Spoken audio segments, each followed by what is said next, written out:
What do four giant Zeppelin hangars, a mysterious black liquor that's been curing ailments for centuries, and a building with two angry cats on its roof all have in common?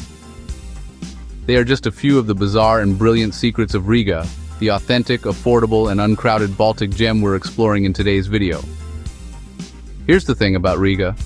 It often gets overlooked by travelers ping-ponging between Tallinn and Vilnius, treated like the middle child of the Baltic capitals. But that's exactly why you should go. It's got history, culture, food, craft beer, more Art Nouveau architecture than any other city in the world. And, fun fact, Latvia just took home its first ever Oscar for an animated film. Not bad for a city most people can't quite find on a map. So if you like your European cities a little less crowded, a little more affordable, and packed with character, stick around. Riga might just surprise you. So, the best time to visit? Well, I'd say aim for late May or early September. You'll get decent weather without the peak tourist crowds, and here's a little pro tip. Try to spend at least one weekend here, because some of the best markets only pop up on Saturdays and Sundays, and you definitely don't want to miss them. Getting to Riga is easy. Trains and buses connect the three Baltic capitals, and there are a lot of flights from Europe into Riga International Airport. From the airport, it's easy and cheap to take bus number 22 into the city. There's a ticket machine just outside the arrivals hall, or you can buy one from the convenience store called Narvesen. Remember that name, Narvesen. You'll be seeing these stores everywhere and they're super handy. Alright, let's talk accommodation. The place I can personally vouch for is Conventa Seda. It's got that perfect trifecta.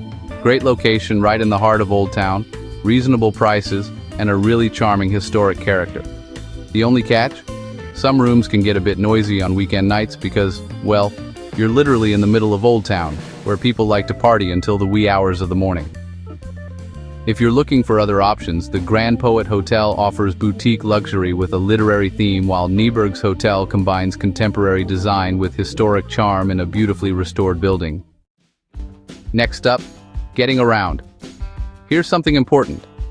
The Old Town is completely walkable, but don't spend all your time there. It's beautiful, but also very touristy, and Riga's magic extends well beyond those medieval streets. For further exploration, buses and trams are convenient and cheap. Google Maps is helpful for figuring out the schedules and routes.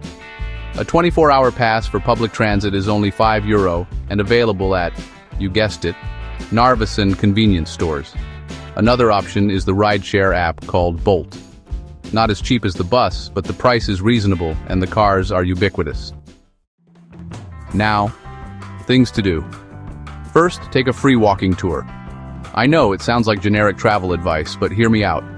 You'll hit all the major sites, get the historical context that makes everything click, and your guide will hook you up with insider tips on restaurants, activities, and whatever special events are happening during your visit. It's honestly the best investment of 3 hours and a tip that you can make. You'll get to see the cat building I mentioned earlier, and hear the story about how the black cats came to adorn the rooftop spires.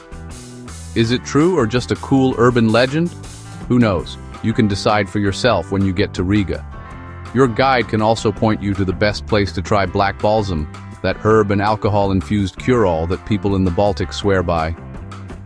Once you've got your bearings, walk around the Art Nouveau district around Alberta Street. Even if you don't know a thing about architecture, you'll be amazed.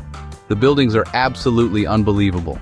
Elaborate sculptures, intricate details, and designs that range from elegant to completely over the top. Next, make your way to the Riga Central Market, one of Europe's largest and most colorful. It's housed in old Zeppelin hangars, which is already cool, and inside you'll find everything from fresh produce to smoked fish to local delicacies. If you're a hardcore foodie, look into a guided tasting tour here. The samples are generous, and you'll gain a better understanding of what you're looking at. For a more local vibe, cross the river from Old Town and check out Agenskon's Market. It's smaller, recently renovated, and absolutely beautiful inside. The ground floor has local produce and food products, while the second level features a bar and food hall. Here's the key. Go on a Saturday. There's a flea market in the parking lot, and a huge thrift store in the basement. While you're in that neighborhood, don't miss the market at Kaunsima Quarter. This charming artisanal food and crafts market happens every Saturday from 10 to 4 year-round. Set among historic wooden buildings with cafes, galleries, and shops mixed in, it's the perfect place to find local products and pick up unique handmade souvenirs. The vibe is just lovely, very authentic and unhurried. For something completely different, head to Tallinn Street Quarter. This former industrial compound has transformed into a rough-around-the-edges cultural enclave packed with bars, restaurants, live music, and spectacular street art. It's open year-round, but summer is when it really comes alive with events and outdoor activities. And if you want to mix in a little history between meals and markets, the Museum of the Occupation of Latvia and the KGB Building Museum are both sobering but fascinating looks into Latvia's past. For something lighter, the Riga Motor Museum is full of vintage cars and Soviet-era oddities. Alright, let's get to the important stuff. Food and booze. Starting with breakfast. Mikla Bakery in the Art Nouveau district serves up excellent pastries and coffee. Or check out Wilhelm's Kuze, one of the most stylish cafes in Riga, named after a famous local chocolate producer from the 1930s. The coffee is excellent, and the vibe is impeccable. If you'd like to sip your morning coffee surrounded by history, Café Osiris is a Riga institution. Opened in the 1990s, this was the gathering place for intellectuals and activists during and after Latvia's independence from the Soviet Union. Now, if you need something quick and tasty that won't destroy your budget, keep your eyes peeled for Lido. These cafeteria-style restaurants are scattered around the city, and they're actually really good. They even brew their own beer. It's perfect for grabbing a quick bite and recharging between sightseeing sessions. Pro tip: if they have the seasonal beetroot soup called augsta zupa, you have to try it. This regional summer dish is served cold and looks like a blueberry smoothie. If you'd like to try other traditional Latvian dishes, head over to Folklub's Alapagrebs. In addition to delicious food, they have a wide assortment of Latvian beers and live music. Oh, and be sure and try their garlic bread. It's legendary. Another option for local food is Salve. Located right in Old Town, they offer a tasting menu that lets you sample an assortment of traditional dishes. It's a great way to try a bunch of different things without committing to a full entree of something you might not love. Now let's look at drinking and nightlife. Due to its deep cultural roots, there is a thriving beer culture in Latvia. One of the coolest breweries in Riga is called Latvietis.